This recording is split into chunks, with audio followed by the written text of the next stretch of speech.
At an emergency police investigation meeting, everyone was watching a video featuring a masked man.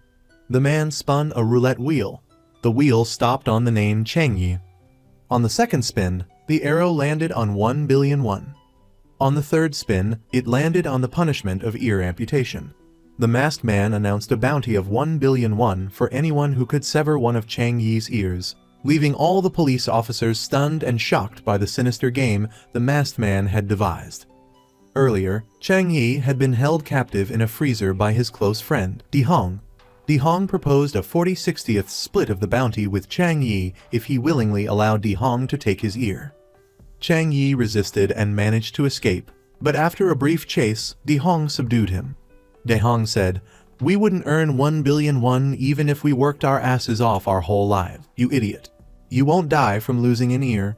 I'll give you 600 million. I'll make it quick." Di Hong then proceeded to cut off one of Chang Yi's ears. Shortly after, Lieutenant Jung Sik and patrol officer Yoon Jeong arrived at the hospital to check on a man who had mysteriously lost an ear. The patrol officer reported that a blood-soaked man had carried the victim to the hospital. The doctor stated that the ear injury didn't look accidental, but rather a deliberate cut, given its clean precision. Reviewing the hospital's security footage, the officers saw the man who had brought the victim to the hospital holding an ear, but he didn't submit it to the police for reattachment. The man had carried the victim out of a delivery truck. Lieutenant Jung Sik called headquarters and asked his superior, Officer Chang, to track down the truck's registration. Jung Sik drove to the building associated with the truck and knocked, calling for Di Hong. Noticing the door was unlocked, he entered. After searching, he found an ear in a glass of water. Continuing to search, a suitcase with a red triple spiral symbol fell from a closet. The lieutenant opened the suitcase, shocked by its contents. As he closed it, Di Hong returned. Upon hearing Jung Sik identify himself as a police officer, Di Hong fled. Jung Sik pursued him through a frantic chase through the streets and alleyways. Exhausted, Di Hong slipped on some stairs, falling to his death from a broken neck. Jung Sik was about to call the police, but noticed the security camera was broken. He paused, then called for an ambulance, reporting a death. He rushed back to Di Hong's apartment. Soon after, the police arrived to search the premises. Jung Sik told his colleague, Ju Ho, about Di Hong fleeing, falling down the stairs, breaking his neck, and dying. "I called you right after." A moment later, the lieutenant, looking distraught, got into his car and drove away. Chang Yi escaped the hospital and tried to call Di Hong about splitting the money, but couldn't reach him. He noticed bloodstains on some stairs. Arriving at Di Hong's apartment, he found it sealed off and the suitcase gone. He took the delivery truck's keys and searched the truck for the suitcase, but found nothing. He realized the truck's dashcam was pointed directly at the building's entrance. Chang Yi drove off in the delivery truck. Later, reviewing footage from an internet cafe, he saw a man chase Di Hong outside. The man returned, retrieved the suitcase, and placed it in his car's trunk. Chang Yi began reviewing other footage to identify the man. Lieutenant Jung Sik drove his car into his apartment building's parking garage, parking in a camera-blind spot. With a cautious expression, he opened his trunk, revealing the suitcase he had taken from Di Hong, filled with cash. He counted the money 1 billion won. He carefully closed and locked the trunk. Jung Sik was deeply in debt, having invested heavily in a business venture with a fellow townsman who had absconded with everyone's money. The next morning, his wife rushed out, asking, "Where did you get this money? Did you catch the scammer?" Confidently, he told her to use the money to pay off their 400 million won debt. He promised his daughter, "We're not selling the house. Daddy will buy you a new violin." At work, Jung Sik told his superior he wanted to close Chang Yi's case, reasoning that since the perpetrator who cut off his ear was dead, there was no one to prosecute. When Officer Yoon Jeong called to inform him that Chang Yi had escaped the hospital, Jung Sik told her to ignore it. "He hasn't filed a police report, so don't report it to the superiors. It'll just complicate things." He then carefully covered the suitcase in his trunk. Unbeknownst to him, Chang Yi was secretly watching from the delivery truck. Back at the emergency police meeting, after reviewing the video, Jung Sik realized the suitcase he possessed contained the money the masked man had paid Di Hong for cutting off Chang Yi's ear. The chief asked Jung-sik if he had found the 1 billion won at the scene. Jung-sik lied and said no. Then he reported Chang Yi's escape from the hospital. Another officer presented a new video from the masked man. He claimed he'd read the comments accusing him of not paying. "Why are so many people out there doubting me? So, I've generously prepared a surprise. I'll be giving away 1 billion won at Hassan Stadium at 5 p.m. today." Police officers rushed to Hassan Stadium, surrounding it and searching for anything suspicious. A large crowd gathered outside, taking pictures and live streaming. As 5 p.m. approached, people began counting down, anticipating the event, but no money appeared. Some, thinking it a hoax, started to leave. Suddenly, giant balloons bearing the red triple spiral logo appeared in the sky and floated into the stadium. The crowd surged forward, overwhelming the police cordon in a chaotic rush to enter. As Jung-sik ran into the stadium, the balloons exploded, showering money down onto the crowd. People scrambled to collect the falling cash. A frantic scramble for the money ensued. But soon, everyone was rounded up and taken to the police station, their collected cash unusable, each required to write a statement. Suddenly, the masked man began a new broadcast. The masked man proposed a new game and spun the roulette wheel. The name selected was Kim Good-ho, a 49-year-old criminal. He would be released in 3 days. The wheel for the reward spun, landing on 20 billion won, heightening the excitement. The masked man spun for the punishment. The wheel stopped on kill. Kill Kim Good-ho, and I'll give you 20 billion. Even if you're caught, I'll still pay. But if he commits suicide, I'll double the reward in the next round. 13 years prior, Kim Good-ho was a sadist who preyed on women he knew. One day, after assaulting a woman, he planned to add her to his list of victims. However, she unexpectedly died during the assault. Upon his arrest, the police searched the location he indicated and found the body of the unfortunate victim, Mai Jin, enraging her father. Kim Good-ho received a 15-year sentence for multiple assaults and the one murder. He received a 2-year reduction for good behavior. High-ranking officials met to discuss whether to increase security for Kim Good-ho upon his release. The police tracked the masked man's IP address. The signal bounced between Eastern Europe and Pakistan, making it difficult to pinpoint his location. The commissioner ordered the masked man found within a week and deployed police to surround Kim Good-ho's house after his release. "I don't care what that scum did in the past, but within our jurisdiction, he cannot be killed." The commissioner addressed the media, vowing to prevent any killings in response to the masked man's demands. Kim Good-ho was released. After changing into civilian clothes, he politely bid farewell to the warden. Seeing the crowd outside, Inspector Su Chang announced, "My team will escort you home safely." When Kim Good-ho appeared bewildered, Jung-sik said, "There are a lot of people waiting to kill you, so get in the car." The inspectors escorted him outside. Reporters and protesters were waiting. They began attacking the disgraced criminal. As he was put into the car, eggs were thrown. The car drove away. News of Kim Good-ho's release was broadcast. Legal experts debated the public outcry against the dangerous criminal's reintegration into society. Some argued for Kim Good-ho's protection, emphasizing the need to prevent the masked man's game from escalating and inciting further violence. Numerous police cars escorted Kim Good-ho's vehicle. He read an apology to the citizens of Hassan prepared by the police to appease the public. He asked, "What did I do wrong that everyone is hunting me?" Jung-sik informed him, "There's a 20 billion won bounty on your head." Kim Good-ho smiled at the value placed on his life. He stated, "I've reformed in these past 13 years. The police have no right to restrict my freedom." Jung-sik became enraged, knowing the effort the police were expending to protect him. Su Chang urged Kim Good-ho to continue reading the apology to calm public sentiment. Protesters gathered outside Kim Good-ho's house, objecting to the release of the monster. In the car, Kim Good-ho employed tactics to appear pitiful and sympathetic. The escort arrived at his home amidst aggressive protests. Police escorted him inside, where he addressed the crowd. He began a seemingly heartfelt apology. "I want to apologize to the victims and their families for the pain they've endured for so many years." He then knelt, sobbing, and continued his seemingly remorseful apology, swaying some in the crowd. Jung-sik seethed at the display of false contrition. Once inside, Kim Good-ho reverted to his true demeanor and was fitted with an ankle monitor for 24/7 tracking.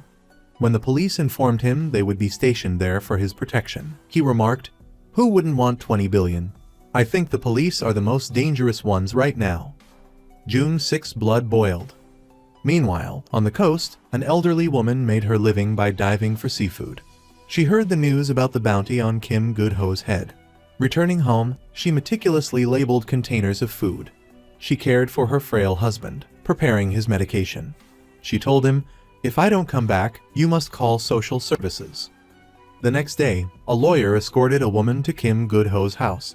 An officer led them inside. Kim Good-ho moved to embrace his wife, but the lawyer intervened, presenting divorce papers.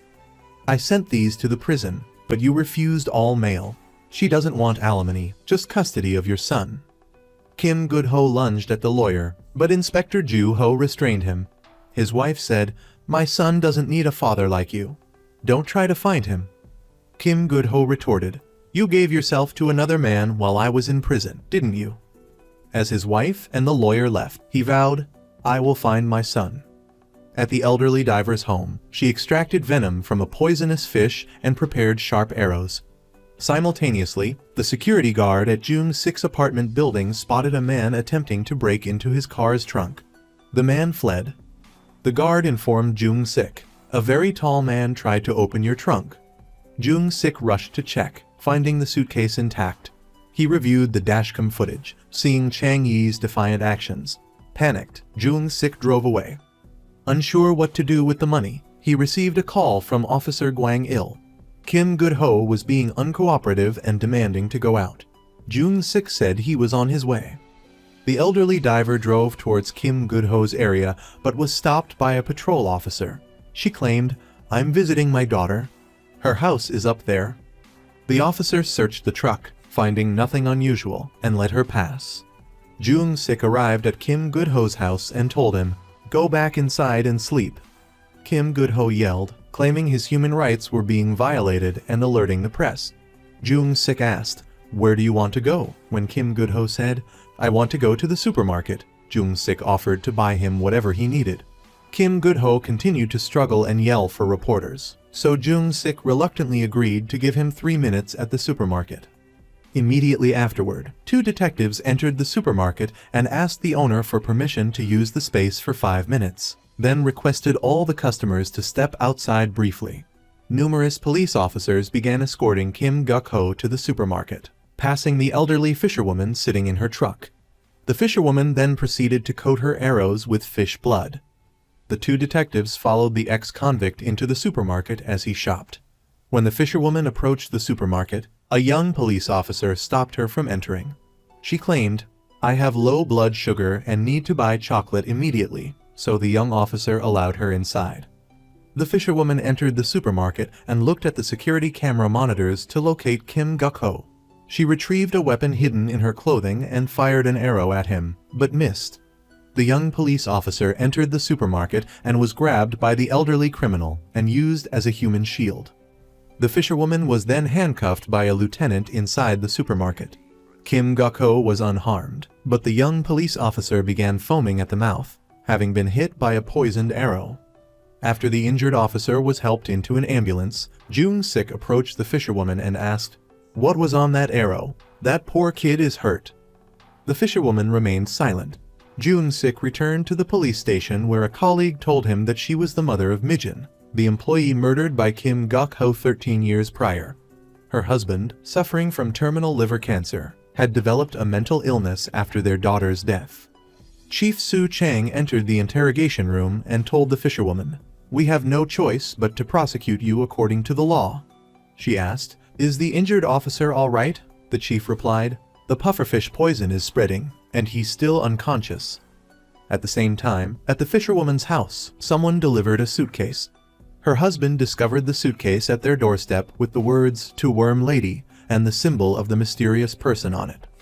Rewinding 2 days earlier, a court was hearing an appeal case regarding workers injured during the construction of a shopping mall.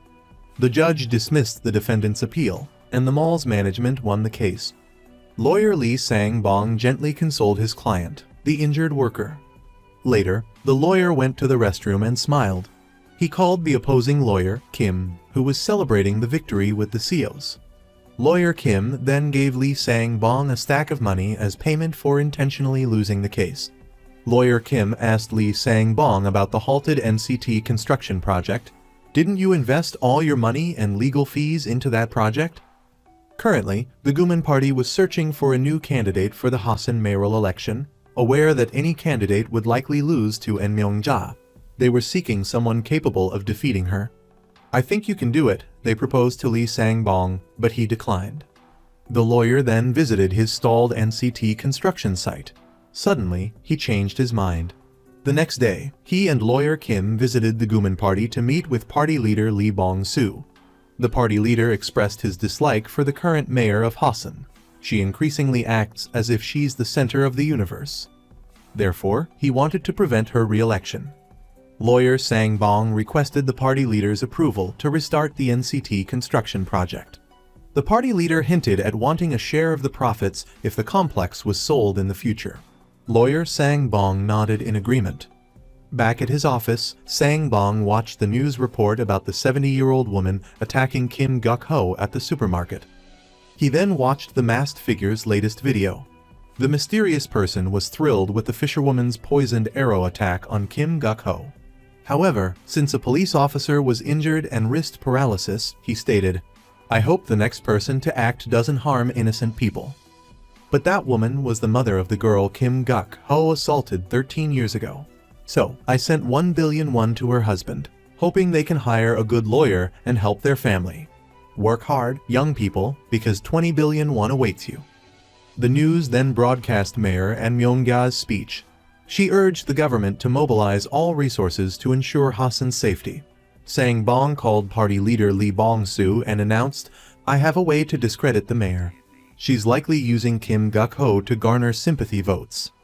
The party leader promised, "If you take her down, everything with the NCT project will be restored." At the hospital, a man, Kai-hoon, cared for his comatose wife, who needed 500 million won for surgery. That evening, Lieutenant Jung-sik drove to Kim Gakho's house and noticed a brand new car parked outside. He rushed inside and asked his colleague, Juho, "I heard you bought a new electric car. Can I test drive it for a few days to see if I want one?" The detective protested, "I haven't even taken the plastic off yet." Jung-sik used some trickery to confiscate his colleague's car keys. He then took the suitcase of money from his own car and stashed it in the pristine electric vehicle. Sang-bong arrived at Kim Gakho's heavily guarded house and sought a vantage point.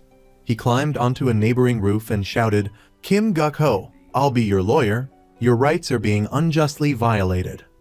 Patrol officers arrived and dragged him away. Inside, Kim Gakho heard the lawyer's shouts. Meanwhile, Kai-hoon, desperate for money for his wife's surgery, snuck into his company's lab to steal chemicals. When the security guard appeared, he claimed, "I left my water bottle here," and the guard let him pass. He then took another vial of chemicals. Sang-bong, still lingering outside Kim Gakho's house, used legal jargon to intimidate the protesters. "You're violating the Assembly and Demonstration Act, along with the right to happiness and constitutional protections. I've recorded everything as evidence. I'll sue all of you and the police too." He was then hit with a bottle and attacked by a protester. Kim Gakho, watching from the window, noticed the lawyer seemingly on his side and informed Lieutenant Jung-sik via walkie-talkie, "I want to talk to that lawyer." Jung-sik handed the walkie-talkie to Sang-bong. The lawyer promised to protect Kim Gakho's human rights, so Kim Gakho requested he come inside to talk. Lieutenant Jung-sik checked Sang-bong's identification and escorted him inside. Kim Gakho emerged and asked Jung-sik to stay outside. When Jung-sik protested, "What if he tries to kill you?" The lawyer interjected, "I'm here to save him. Aren't you the bigger threat, detective? You're violating my client's right to legal representation." Hearing this, Jung-sik agreed to leave them alone. Kim Gakho offered the lawyer instant coffee, saying, "I don't have money to pay you." Sang-bong replied, "I don't need money. I'll let you know when I need something." He then presented Kim Gakho with a power of attorney form. Meanwhile, Kai Hoon built a remote detonator and a bottle of chemicals rigged with an explosive device. He took them to an abandoned building and tested the device on a mannequin. After placing the explosive, he went downstairs and pressed the detonator. A loud explosion echoed from above. Back at the police station, Jung-sik received a package. Inside was a USB drive. He plugged it into his phone and found a video of himself removing the suitcase of money from Jae-hong's house. Jung-sik went to his car to rewatch the video and received a call from an unknown number. Chang Yi, standing nearby, said, "I'll send this video to every news outlet so they know a cop murdered an innocent civilian and stole $1 billion from the scene." Jung-sik insisted, "I didn't kill your friend." Chang Yi demanded the money back within 48 hours to avoid having his life ruined. "Did you buy a new car with my money? I'm giving you 48 hours to return everything. And I'm watching your every move." He then left. Jung-sik called Officer Yoon Jeong to inquire about Chang Yi's whereabouts. He went to Chang Yi's suspected residence and found numerous overdue bills. Jung-sik illegally unlocked the door. He entered to find a woman inside, but it was just a mannequin. At that moment, Chang Yi was returning home. He noticed a white car, the same one he saw at the police station, parked below. He ran to a neighboring house and realized Jung-sik had just broken into his home. Jung-sik then drove the white car away. At Kai Hoon's house, he packed the chemical bottle with the explosive device into a styrofoam box. He sealed it and gave it to a delivery driver, instructing, "Please deliver this before 6 p.m. Kim Gakho asked Sang Bong to help him gain custody of his son from his ex-wife. "She's threatening to sue if I don't sign the divorce papers. I suffered in prison for 13 years, and now she wants a divorce. Yoon Jeong is a heartless woman." The lawyer feigned sympathy, saying, "It'll be difficult to win custody in court, so you need to stall and find her weaknesses." He suggested Kim Gakho secretly record all their interactions to gather evidence. "I'll bring you a recording device next time. If she hasn't made any mistakes, we'll create some." They both laughed deviously. The lawyer suggested they go out for some fresh air and drinks. Kim Gakho used his walkie-talkie to request a police escort. The police informed him his outings were prohibited by higher-ups. The lawyer promised to handle it and confidently walked out with Kim Gakho. At that moment, Kai Hoon was also outside. The lawyer declared in a clear voice, "I am the legal representative of Mr. Kim Gakho and will ensure his civil rights are protected." When Inspector Joo-ho refused to release Mr. Kim Gakho, the lawyer continued to cite legal precedents to everyone present. Kai Hoon realized there were only 3 minutes left until 6 o'clock. Right then, the delivery driver arrived and was stopped by a patrol officer. However, because the police were busy dealing with another matter, the driver managed to enter the cordoned-off area. Jung-sik called his wife to ask about the 100 million won he had given her. She replied, "I used it all to pay off the interest. Are you in trouble?" Jung-sik hung up and continued driving. The delivery driver arrived at Kim Gakho's house, took out the package, and went straight upstairs. Kai Hoon took out his remote detonator, preparing to act. Inspector Joo-ho confiscated the package. The lawyer demanded, "Thoroughly inspect the package before giving it to my client." Kai Hoon pressed the button, but the signal was lost. He moved closer to try and regain the signal.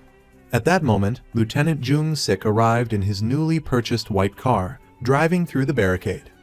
Seeing his colleagues arguing fiercely with the lawyer over a package, Jung-sik grabbed it and tossed it into his friend's car. Kai Hoon threw the detonator to the ground and, deciding to take matters into his own hands, pulled out a bottle of chemicals, but was stopped by the police. Seeing the young man with the chemical, Inspector Gwang-il ran towards him. Suddenly, the detonator short-circuited and activated, causing the car to explode and injuring several people. Lieutenant Jung-sik saw that Inspector Gwang-il was seriously injured and rushed to his side. Kai Hoon was lying motionless nearby. The old man, the source of the explosion, remained unharmed. Rewinding a few days earlier, Mayor and Myung-ja was on her way to the prosecutor's office, summoned for questioning on suspicion of withdrawing 280 billion from the Ho San City budget and stashing it in an asset management company in Hong Kong. Before entering the prosecutor's office, the mayor declared to reporters and protesters that she would cooperate with the investigation. However, during her meeting with the prosecutor, she adopted a haughty attitude, denying all accusations and claims that she had embezzled city funds for personal gain. Upon leaving, she faced a strong wave of protest. The mayor got into her car and tried to call party leader Lee Bong-soo for help, but he refused to meet. Then, she received a call informing her that her office was being raided by the prosecutor. The mayor immediately went to see party leader Lee Bong-soo and demanded his help in escaping the investigation. But the leader of the Min Owl Party demanded she resign and accept the investigation. The mayor threatened to expose the party leaders involved in the embezzlement of Hosan city funds. The party leader replied, "If you do that, you'll be implicated as well. Our party has weathered many storms over the past 50 years. If you want to betray the party, you should be prepared for the consequences." Back in her office, the mayor told her secretary, "Byung-min, my party is abandoning me. They want me to take all the blame and resign. How can I run for mayor in the next election like this?" She then demanded her secretary cheer her up, so he began to dance and sing her praises. While the two were reveling in self-congratulation, a loud explosion rang out. The mayor immediately called to ask, "What was that explosion in my city?" But her subordinates couldn't yet identify the cause of the explosion. Ambulances and fire trucks rushed to Kim Gakho's house to extinguish the burning car. As the injured were loaded into ambulances, Lieutenant Jung-sik realized the suitcase full of money he had left in the trunk of his car had been burned to ashes. The mayor called an emergency meeting to receive a report on the explosion. The blast had severely damaged 2 trees, 3 lampposts, a car, and a motorcycle. Mayor Myung-ja asked, "Are trees and lampposts that important? Why aren't we focusing on the number of casualties?" When a staff member said, "We are still waiting for the police report," the mayor ordered everyone, "Don't just sit here and wait. Go out and check on the injured. See if we have enough ambulances. Don't you understand what I'm saying? Get out there, now." Later, she watched the news report about the masked figure. This mysterious individual was furious that someone had set off a bomb in a crowded area just to kill Kim Gakho. "At this rate, someone's going to use a missile next, I swear. From now on, any harm to citizens will be considered a violation of the law, understand?" Once everyone had left to carry out their duties, Mayor Myung-ja said to her secretary, "Heaven has sent me a lifeline. This villainous criminal could be our savior. To protect the safety and happiness of Hosan, I must drive this notorious criminal out of the city, and I will become the hero who protects the people. You and I have overcome so much to get where we are today, so we have to take a risk. We can't turn back now." At the hospital, Inspector Juho was playing with Inspector Gwang Il's son. As the father remained unconscious in his hospital bed, his survival uncertain. Chief Su Chang comforted Gwang Il's wife and gave her and her son a stack of money to help them through the coming days. Lawyer Sang Bong entered his office to find the mayor's secretary waiting for him. Secretary Byung-min offered him 1 billion won, with an additional 200 million annually, on one condition. Shortly afterward, the lawyer told Kim Gakho, "Leave this city and don't come back for 5 years, and you'll get 1 billion won. No politician wants their district to be in chaos." The old man requested that his son be allowed to go with him. The mayor met with Chief Sang Hun to inform him, "We're moving Kim Gakho out of Hosan tonight. I just need your help to ensure his safe transfer." When the chief hesitated, worried about potential incidents during the transfer, the mayor said, "This is a win-win situation. I become a hard-working mayor dedicated to the people, and you become a competent police officer in the public eye." Later, Secretary Byung-min reported to the mayor, "I've positioned reporters in strategic locations for the best camera angles." He suggested the mayor make a statement during the live evening news broadcast for maximum media impact. The mayor agreed with this excellent idea. Meanwhile, a memorial for the victims of the bombing was erected at the explosion site. Secretary Byung-min arrived with flowers and signaled the reporters to get ready. Then, the mayor arrived, her face etched with sorrow, to pay her respects. She stood in front of Kim Gakho's house and, beginning to cry, named the 2 victims who had died in the bombing. "This wouldn't have happened if Kim Gakho wasn't here. Now, I promise you all, I will drive Kim Gakho out of Hosan." The crowd cheered at this promise, while reporters captured the mayor's seemingly sincere expressions. Turning to face the house, she declared, Kim Gakho, talk to me. I won't leave until you talk to me. She dramatically knelt on the ground, prompting the crowd to chant her name in support. Secretary Byung-min walked to his car. He instructed the hired extras to get ready, carefully reminding them of the principles they needed to remember to play their roles convincingly. As night fell, a hired mother and daughter appeared on cue, and the secretary allowed them to approach the mayor. The little girl gave the mayor a card filled with encouraging words and a blanket to keep warm, saying, "I believe in Mayor and Myungja. Please be strong." This staged, yet convincing, act of support was, of course, met with enthusiastic applause from the public. Finally, Kim Gakho emerged, following the script, and called to the mayor, "Come inside and talk."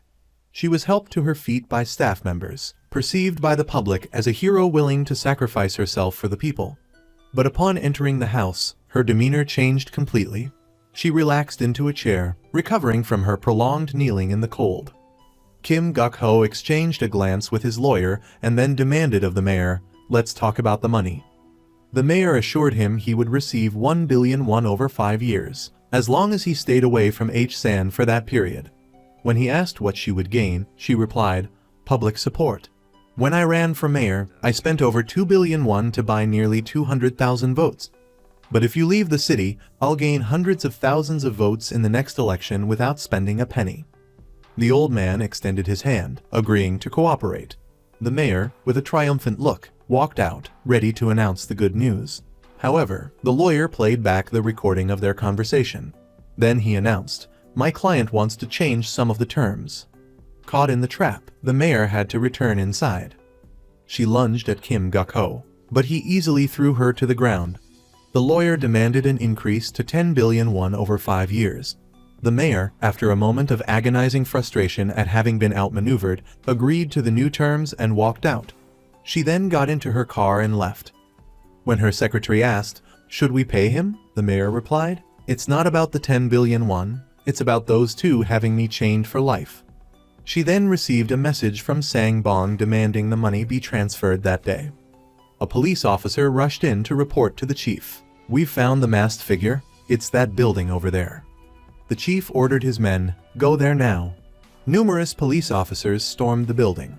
Lieutenant Jung Sik and his team forced their way into a room upstairs to find a roulette wheel, sophisticated audiovisual equipment, and the mysterious figure's triple circle symbol. The lieutenant spun the roulette wheel. It landed on Kim Gakho's name, with a reward of 20 billion won and the punishment, death. He spun it again. The result was the same, and a third time, with the same outcome, leaving Lieutenant Jung Sik deeply suspicious. Flashback to 13 years earlier, after attacking Mai Jin and realizing she was no longer breathing, Kim Gakho calmly returned home. But his wife noticed his torn shirt. Later, their son witnessed his mother digging in the backyard, searching for the weapon his father had used against his victims. Later, while doing laundry, the wife hesitated, unsure whether to call the police. That day, as Kim Gakho took his son, Song Ha, to the zoo, his wife made the call. The police arrived and arrested him. He cursed his wife before being taken away. Time passed. Now, Seo Dong Ha, no longer using his father's surname, had become a violin prodigy, winning numerous prestigious awards.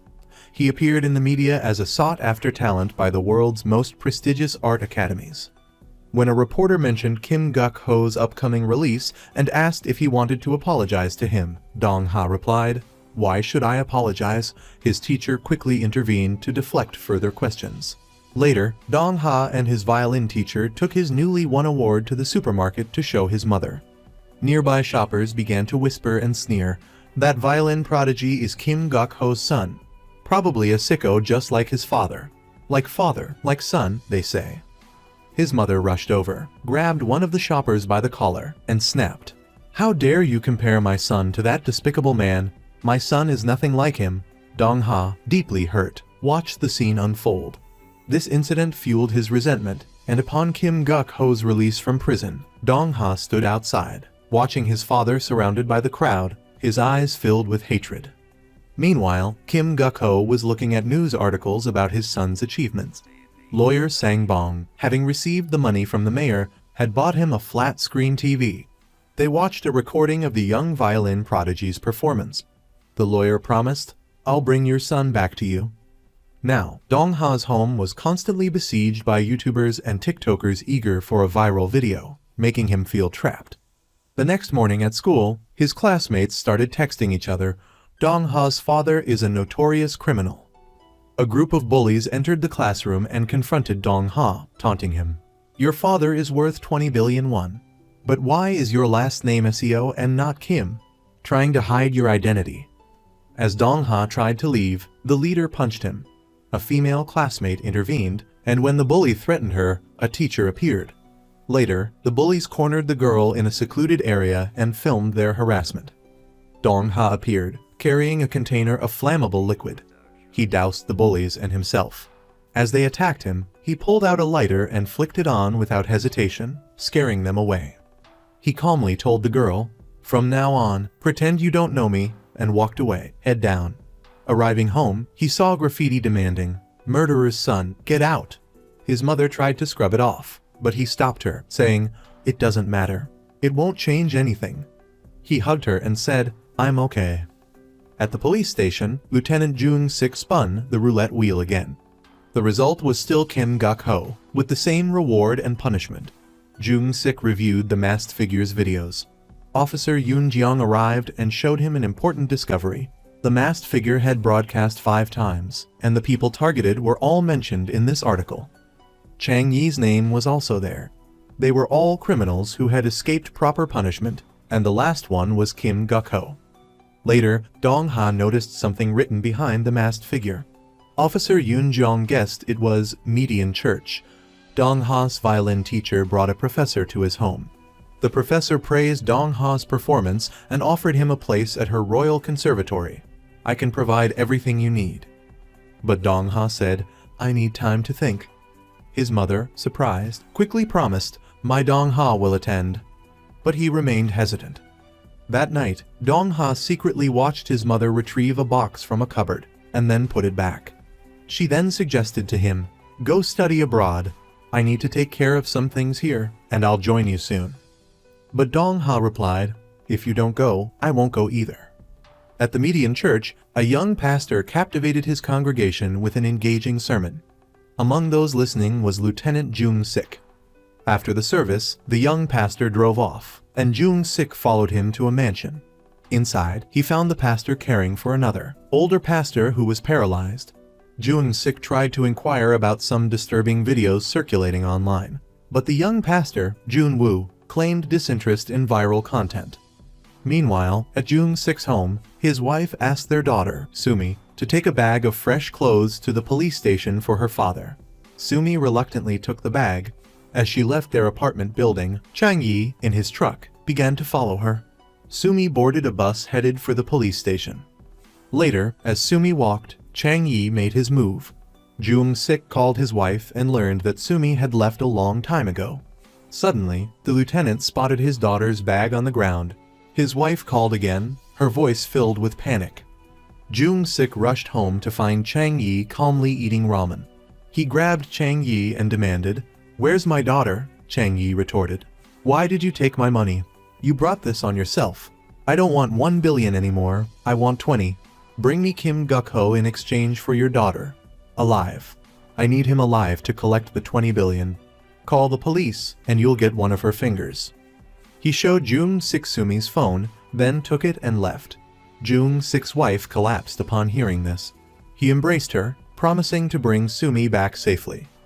The smug lawyer, Sang Bong, arrived at Dong Ha's mother's house. She followed him outside to speak privately. He presented her with divorce papers granting Kim Gakho custody of Dong Ha. She refused to sign. The lawyer warned that Kim Gakho wouldn't leave her alone until he had custody. Dong Ha's mother responded fiercely, "Don't touch my son.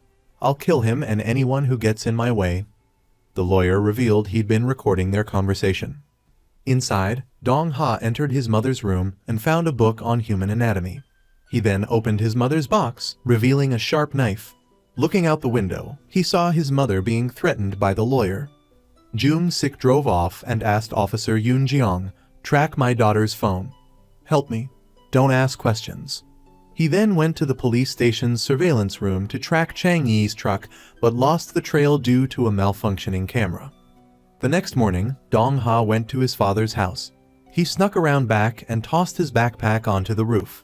Approaching the front door, he was searched by police. He announced, "I'm Kim Gakho's son." After checking with a superior, the officer allowed him inside. Kim Gakho rushed out, embracing his son. He ushered Dong Ha inside, boasting, "I have so much money now, anything you want, I'll buy it for you." Dong Ha replied, "I want to drink with you." Kim Gakho called lawyer Sang Bong, ordering expensive whiskey and food for their celebratory meal. Dong Ha asked to see his old room while they waited. Kim Gakho agreed. In his former room, Dong Ha tried to retrieve his backpack from the roof. He removed a curtain rod and used it to hook the bag. Suddenly, his father called out, causing Dong Ha to drop the rod. Dong Ha's mother returned home to find a brand new refrigerator and a letter. Reading it, she realized where her son had gone and rushed to find him. Earlier, Dong Ha had sold his violin to buy the refrigerator, determined to end his life of public scrutiny and spare his mother further pain caused by his father. Meanwhile, Dong Ha calmly joined his father downstairs for a drink. The police radioed that his wife was arriving. Kim Gakho, anticipating a family reunion, ordered a thorough search before allowing her in. Dong Ha poured his father a drink, his backpack no longer in sight. He attacked his father with the knife, but Kim Gakho blocked the blow. A struggle ensued, and Kim Gakho pinned Dong Ha down. Dong Ha stabbed him in the stomach several times, but was then knocked unconscious by his father. His mother arrived and checked on her son. She took the knife from his hand, wiped it clean, and then stabbed her ex-husband repeatedly in the chest, killing him. She smeared some blood on her lips, walked outside, raised her hands, and declared, "I killed Kim Gakho." The masked figure, watching via livestream, was thrilled as the woman stabbed Kim Gakho in the side and chest, leaving him incapacitated. If he died, the 20 billion won would be hers. A day earlier, a young man arrived at Incheon Airport, presenting his American passport and entering South Korea.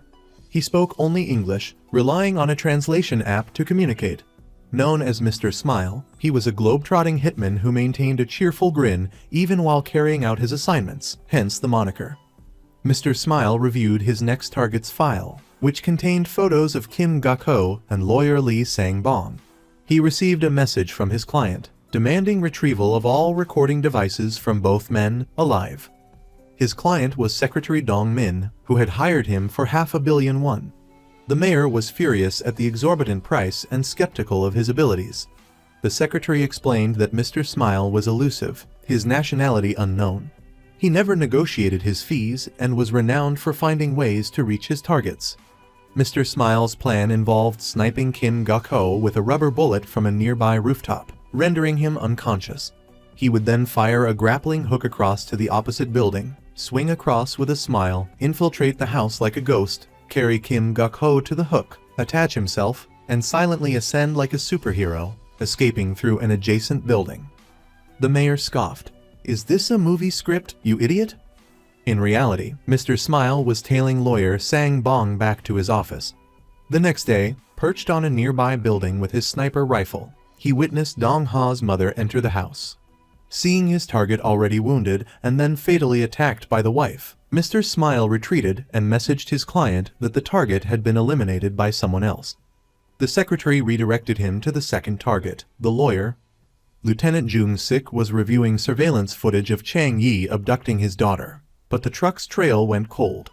Officer Yoon Jeong called. Sumi's phone had briefly pinged near Songchair Mountain before going offline again, preventing accurate tracking. Jung Sik raced towards the location, but was stopped by a colleague and his superior, who informed him of Kim Gakho's attack and urged him to attend to that situation. Jung Sik called Yoon Jeong. "My daughter was kidnapped by Chang Yi. He took her phone. He's likely still within a 500-meter radius. Go there first. Don't let him see you. My daughter's life is at risk." Jung Sik reluctantly left to handle his official duties. Yoon Jeong drove to the location of the last phone ping, an abandoned slaughterhouse. She cautiously entered, gun drawn. Spotting smoke from a burning barrel, she followed it to a warehouse. Inside, she found a chained-up room. Peeking through a crack, she saw an unconscious girl. As she texted Jung-sik with the update, Chang Yi struck her from behind with a metal pipe, delivering several more blows. He grabbed her phone and dragged her away. Meanwhile, Kim Gakho clung to life in the hospital. News reports declared his surprising recovery despite multiple stab wounds inflicted by his wife. Lawyer Sang Bong arrived, confidently addressing the press and asking for prayers for Kim Gakho's recovery. He proceeded to Kim Gakho's room, but was stopped by Detective Ju Ho, who insisted on searching him before allowing entry. Inside, Kim Gakho was conscious but barely breathing. Jung-sik slipped away to call Yoon Jeong, but Chang Yi answered. He taunted, "Why did you send the police? I'll cut off her hand as punishment." Jung-sik pleaded on his knees. Chang Yi swung the knife menacingly. Jung-sik promised to deliver Kim Gakho immediately. As Sang Bong left the hospital, Detective Ju Ho watched him, muttering, "He's the scum of the earth." The lawyer's face beamed as he visited his NCT construction site, recently permitted to resume operations. Later, a phone call informed lawyer Kim, "My colleague helped Councilman D stroke letter 1A3 and GTR letter 1 Bo letter 1 EDF NG restrain mayor and promised him 2 buildings in exchange for reinstating the NCT project's permit." Entering his office, the lawyer found his secretary bound and gagged, a silenced pistol pointed at her back by a man. "Mr. Smile?" The assassin held up a picture of an elderly man, Kim Gakho, and used a translation app to ask for the hospital room number where the old man was staying. Then, in English, he ordered lawyer Sang Bong, "Put all recording devices, laptops, and smartphones in the bag. Don't keep any copies." The lawyer obediently complied, trembling like a frightened puppy. Mr. Smile then injected him with a sedative. Moments later, Mr. Smile entered the hospital, a smile still plastered on his face. Simultaneously, Lieutenant Jung-sik arrived at Kim Gakho's room and told the guarding officers, "Go have lunch. I'll watch over him." Trusting their superior, the officers left. Jung-sik grabbed a gurney, ready to act. He entered the room, unlocked the restraints from the bed, and handcuffed Kim Gakho's wrists. The old man suddenly awoke, only to be met with Jung-sik's gun pointed at him.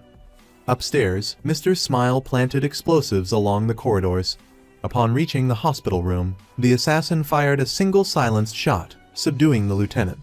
Jung-sik struggled, but was quickly overpowered. Mr. Smile removed the electronic ankle monitor from the elderly man, his primary target. The explosives detonated, releasing thick smoke. Donning a gas mask, Mr. Smile hoisted Kim Gakho onto his back and carried him out through the smoke and the spray of fire sprinklers. Jung-sik regained consciousness and shouted into his radio, "Kim Gakho has been kidnapped. Block all exits." Police and detectives swarmed the hospital. They spotted an elevator descending to the parking garage. Mr. Smile carried his target to a waiting car, where the lawyer was also present. Police identified the intruder's vehicle and gave chase. But the assassin activated a device that released caltrops, puncturing the tires of the pursuing police car, bringing it to a halt. Other police cars joined the pursuit, but the assassin's vehicle reached street level and sped away. Chief Su Chang and Jung-sik tracked the mysterious black car. They saw it enter a wooded area but not emerge. They drove to the area to investigate. Dusk had settled by the time they reached the woods. They found the black car abandoned in a secluded spot. With no one inside, they split up to search. The lawyer and his client were now tied up in a house.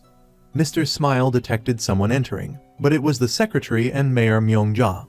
The secretary introduced her. "This is the client who hired you." The mayor expressed her admiration for the assassin's skills. Meanwhile, Kim Gakho retrieved a hypodermic needle stuck in his arm and used it to pick the lock on his handcuffs. The secretary examined lawyer Sang Bong's confiscated devices. Mr. Smile began counting his payment. The mayor slapped Kim Gakho repeatedly for setting her up, then berated lawyer Sang Bong for not choosing the winning side. He pleaded, "I don't have any copies of the recordings, I swear. It's all because of that crazy, antisocial man. I'm sorry you got caught in this trap." The mayor ordered, "Shoot the lawyer," he blurted. "I do have copies." But the mayor's command was final. Mr. Smile fulfilled her wish, leaving the lawyer staring blankly ahead, his eyes forever open. As she prepared to finish off the old man, the mayor demanded to do it herself. Mr. Smile pointed his gun at her and agreed to hand over the silenced weapon. The mayor aimed at Kim Gakho, then abruptly turned and shot the assassin twice. She wouldn't have to pay for his services after all. She kicked Kim Gakho and ordered her secretary, "Finish him off. Share the burden of this with me." But by then, the old man had freed himself. Suddenly, the secretary was shot in the head by Mr. Smile. The assassin rose, regaining the upper hand. As he moved towards the mayor, Kim Gakho attacked him with a chair. Mr. Smile retrieved his gun, only to be struck again by the old man. The mayor crawled away. Kim Gakho lunged, and he and the assassin crashed through a glass door.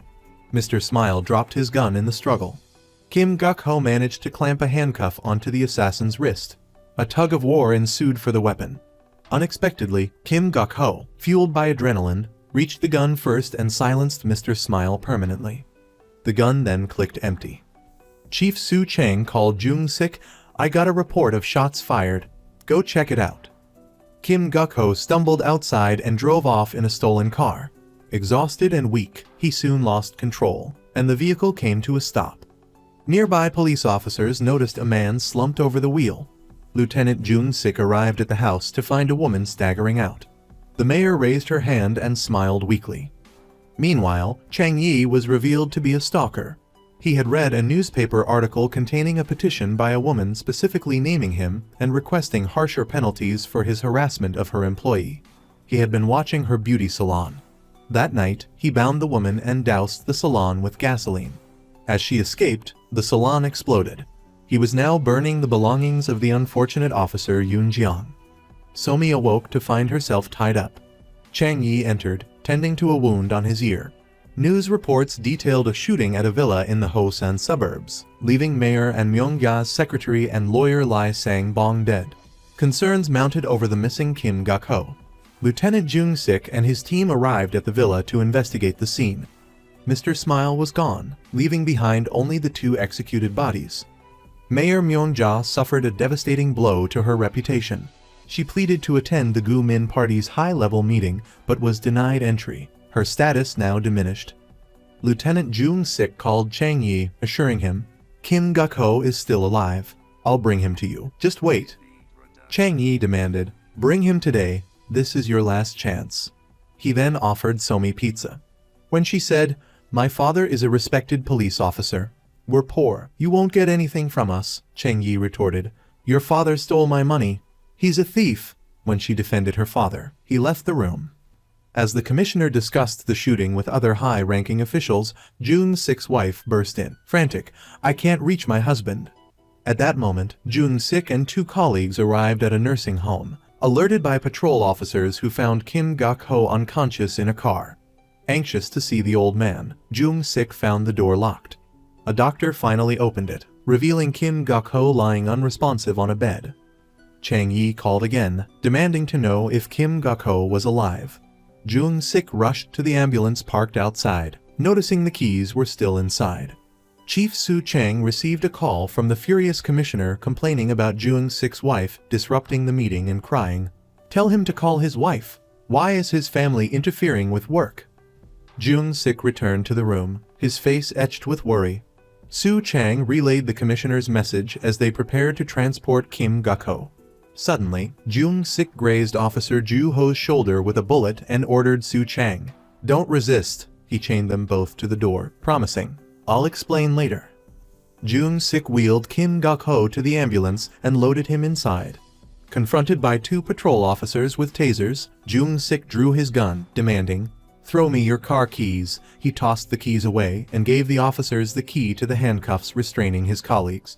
He drove off in the ambulance and called Chang Yi, confirming he had Kim Gakho, much to the kidnapper's delight. Jung Sik demanded his daughter in return. After hanging up, Chang Yi texted Jung Sik the meeting location. Ju Ho received treatment for his superficial wound. Su Chang remained baffled by Jung Sik's actions. Jung Sik drove to a tunnel as instructed by Chang Yi. He was told, "Stop in the middle of the tunnel, leave the engine running, and get out." When Jung Sik asked to see Somi first, Chang Yi claimed, "She's in the trunk of the car at the end of the tunnel." Jung Sik opened the back of the ambulance and did something to Kim Gakho's body, then demanded, "Let me see my daughter." Chang Yi used a trick, claiming, "She's bleeding badly." Jung-sik ran towards the other car while Chang Yi slipped in behind him and drove off in the ambulance. Jung-sik found the car empty. The ambulance sped past. He tried to follow in the other car, but it was out of gas. Chang Yi exulted, believing he had secured the 20 billion won. He answered a call and told Jung-sik, "I'll bring her home after I'm done." He then glanced back at his prize in the back. Jung-sik checked his tracker, having slipped his smartwatch onto Kim Gakho.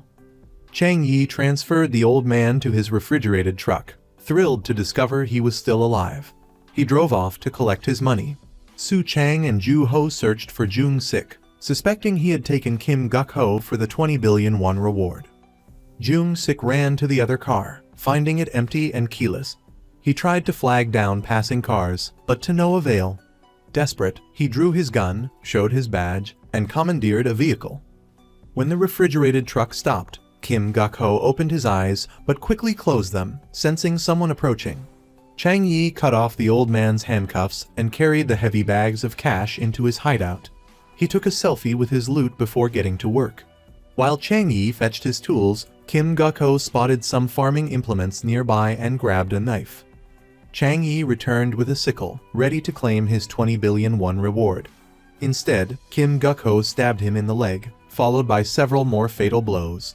As Chang Yi tried to flee, the old man grabbed his long hair and finished him off. Somi, hearing the commotion, armed herself with a piece of metal. Jung-sik called Chang Yi to ask about Somi, but Kim Gakho answered. He alluded to the girl's presence. Jung-sik pleaded, "Don't touch my daughter." The old man chuckled ominously and hung up, sending Jung-sik into a panicked frenzy. He floored the accelerator. Kim Gakho found Somi. He leered, "You're beautiful," and cut her bonds. As he reached for her face, she attacked him with the sharp object. Escaping outside, she tripped and fell unconscious. Kim Gakho muttered, "Why does everyone hate me? Do you hate me too?" Jung-sik arrived. The old man grabbed Somi, using her as a shield, and ordered Jung-sik to drop his gun. He lunged, but Jung-sik tackled him. The lieutenant unleashed his fury on the old man. But as he reached for his gun, Kim Gakho knocked him down and fled. The old man ran with all his remaining strength, but Pastor Run was watching. The next day, Dong Ha and his mentor were about to board a flight overseas. Ju Ho heard a news report that his mother had confessed and was being charged with attempted murder. Dong Ha apologized to his mentor, saying he couldn't leave, and rushed out of the airport. Jung-sik awoke in a hospital and frantically searched for Somi, finally finding her in intensive care. A doctor emerged, informing him, "Her pulse is stable, but she's still unconscious." The doctor requested a private conversation and revealed, "Somi shows signs of assault. We need to examine her for injuries. She may need therapy." Jung-sik was devastated. Back in his room, Jung-sik thrashed, demanding to hunt down Kim Gakho, but Ju-ho restrained him, fearing he'd be fired. After Ju-ho left, Jung-sik noticed the fire sprinklers. He asked the guarding officers for a cigarette and a lighter, which they reluctantly provided. Kim Gakho dragged himself along, desperately trying to escape. A black car sped past. As the old man collapsed, Pastor Run and his assistant emerged. Jung-sik put on his coat, turned the lighter on full blast, and set off the sprinkler's heat sensor. He slipped out of his room, locking the guard inside. He overpowered a doctor and walked out disguised in a white coat. He spotted the still flashing ambulance and drove away. Su Chang, watching the hospital security footage, realized what Jung-sik had done. Police cars began pursuit. Dong Ha visited his mother in jail. She was surprised he hadn't left for overseas. Dong Ha asked, "Why has our life become like this?" His mother replied, "Everything will be all right when you come back from studying abroad." But Dong Ha declared, "I'm going to kill him," and walked out, leaving his mother screaming after him. As Dong Ha walked down the street, a black car pulled up. Pastor Junwoo said, "You can't kill anyone with that knife, it's too short. Do you want to see your father again?" This pastor's life had also been marked by immense tragedy. When Junwoo was young, his mother was raped by a pastor who received a light sentence of only 2 years and 6 months because he showed remorse, and the crime was committed while he was intoxicated. The pastor's arrogant demeanor fueled Junwoo's resentment. Jun-woo attacked the pastor, inflicting only minor scratches, and his mother, unable to cope with the trauma, made a tragic decision to end her life. This experience led Jun-woo to create the Juliet game, a twisted form of vigilante justice targeting men who preyed on women. Chang Yi, a stalker and groper, became a target. An even more heinous criminal, Kim Gakho, received the harshest punishment. Jun-woo then decided to become a pastor, replacing the despicable man who assaulted his mother, hoping to preach a message of goodness and righteousness. A paralyzed old man, the very one who had harmed Jun-woo's mother years ago, was constantly in Jun-woo's care. People admired the young pastor's dedication, as there was no blood relation between them. As the former pastor struggled to unlock his wheelchair, Jun-woo softly said, "You've said many times you want to go to heaven, haven't you? You can go there once you've paid for your sins, but it will be a long time before you complete that, because I won't let you go easily." Jun-woo, a man with a deep love for children, also ran an orphanage. Periodically, he would inject the former pastor with a drug, inflicting excruciating pain, a living hell. Jun-woo brought Dong-ha to the orphanage and told him, "Killing isn't the right way to get revenge. Making them live a life of humiliation, where they wish for death but can't have it, that's true revenge. It's what I've done to that old man." Dong-ha replied, "My mother and I are exhausted. I want to end it now." The pastor countered, "If your father dies, he won't experience the suffering you and your mother have endured. You'll also live in hell forever." Dong-ha retorted, "I'm already living in hell. I want out of it now." Jun-woo recalled a moment 20 years prior, living in the church with his mother. He couldn't find her and went to the pastor's room, where the pastor claimed, "Your mother is sick, so I'm taking care of her." Jun-woo rushed in and found his mother unconscious, with syringes on the table. When the pastor told him to leave, young Jun-woo bit his hand. He then grabbed a statue and repeatedly hit the pastor, but a church worker intervened. Sometime later, Jun-woo's mother, overwhelmed by the trauma, took her own life. Now, the young pastor visited Kim Gakho and asked, "Is the struggle for survival at the bottom of society terrifying enough?" Jun-woo prepared a syringe but stopped, saying, "I'll let your son decide what happens next," and took a picture of the old man. A lieutenant drove an ambulance into the median church sanctuary. He took a pistol and tracked Kim Gakho's location. Jung-sik saw a light on in a room and went upstairs to investigate. He discovered a room with the masked figure's symbol and found his tracking device on the floor. The young pastor led Dong-ha to a church in the woods. Inside, Kim Gakho sat in the main hall. Pastor Jun-woo produced the syringes and explained, "If you inject him with this, all his blood vessels will rupture, and the pain will last for 5 minutes. I'll ask you one last time, is this enough to compensate for your past life? Because he will only experience 5 minutes of pain." Dong-ha nodded. At the same time, the pastor posted Kim Gakho's picture online. Chaos erupted as people learned his location, grabbing weapons and rushing to claim the bounty. Chief Su Chang, Detective Ju-ho, and numerous police cars sped towards the scene. The pastor placed a hand on Dong-ha's shoulder and said, "You're running out of time," then walked out. Lieutenant Jun-sik saw the post and raced to the church. Outside, the pastor listened as his assistant reported, "The online response is incredible." The pastor speculated that Dong-ha might fail. Dong-ha filled a syringe, poised to inject his father. The old man pleaded earnestly, "I was wrong. I know you did nothing wrong. Think of your mother. You should live happily with her. Forgive me." Dong-ha hesitated, lowering the syringe. Suddenly, his father grabbed his hand and sneered. "Even if the world turns upside down, how can a child kill his own father?" He kicked Dong-ha, then choked him, saying, "I gave you a chance. Why do you want to become a criminal?" The young pastor returned to find Dong-ha on the floor. Kim Gakho attacked him, demanding, "You're behind all this, aren't you? There are so many evil people in this world. Why me? I've already paid the price." The pastor miraculously stood up and asked, "Who decided that you've paid for what you've done?"